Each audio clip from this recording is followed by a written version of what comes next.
démocratie. C'est la consécration de la démocratie locale. Ça a été un formidable mouvement qui a rapproché le pouvoir du citoyen. C'est la possibilité de répondre à l'attente des habitants de ce pays.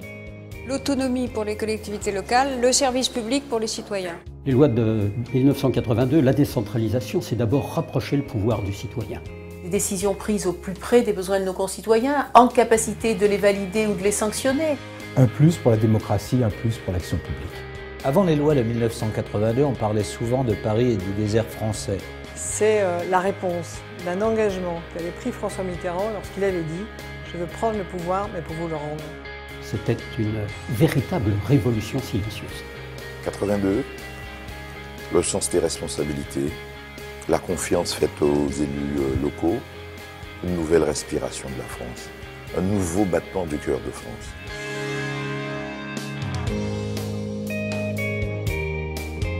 Je préférerais parler de territorialisation, c'est-à-dire de cette logique de développement économique, de cohésion sociale, de protection de l'environnement. Tout cela doublé d'un véritable pacte de confiance entre l'État et les collectivités.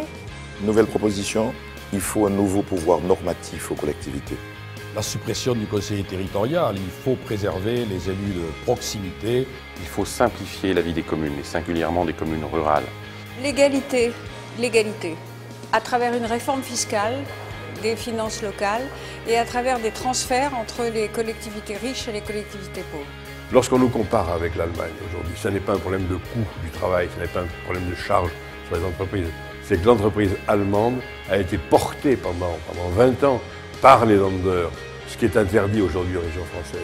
La Banque publique d'investissement, c'est comme ça qu'elle pourra pleinement jouer son rôle pour redonner de l'espoir à notre économie, à notre industrie. Et ce qui va de pair avec cette décision, c'est la possibilité pour les régions d'entrer au capital des entreprises stratégiques. François Hollande fera confiance à la France des territoires, aux associations, aux entreprises, aux salariés du service public, aux élus. Il fera confiance, nous le savons, à l'intelligence territoriale. Demain, avec cette nouvelle étape de décentralisation, les régions seront le fer de lance en appui sur l'État de la reconquête industrielle.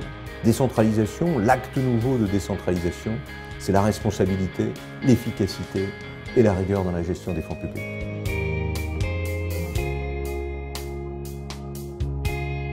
Pour réussir, tu veux, à juste titre, renforcer la démocratie politique, parlementaire, la démocratie sociale, mais aussi la démocratie territoriale et citoyenne.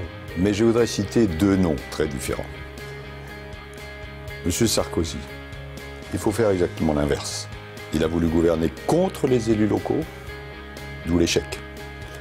Et François Mitterrand.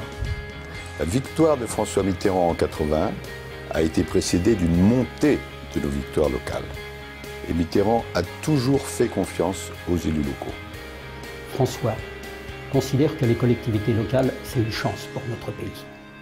Pour engager cette grande bataille de la lutte contre le chômage et de trouver avec l'État les voies du succès qui permettent de nouveau de susciter une espérance. Un élan qui soit une décentralisation citoyenne, vécue par le peuple.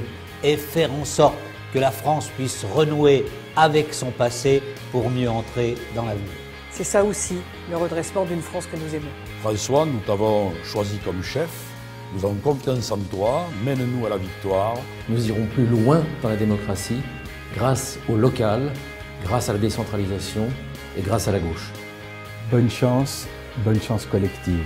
François, je te fais confiance.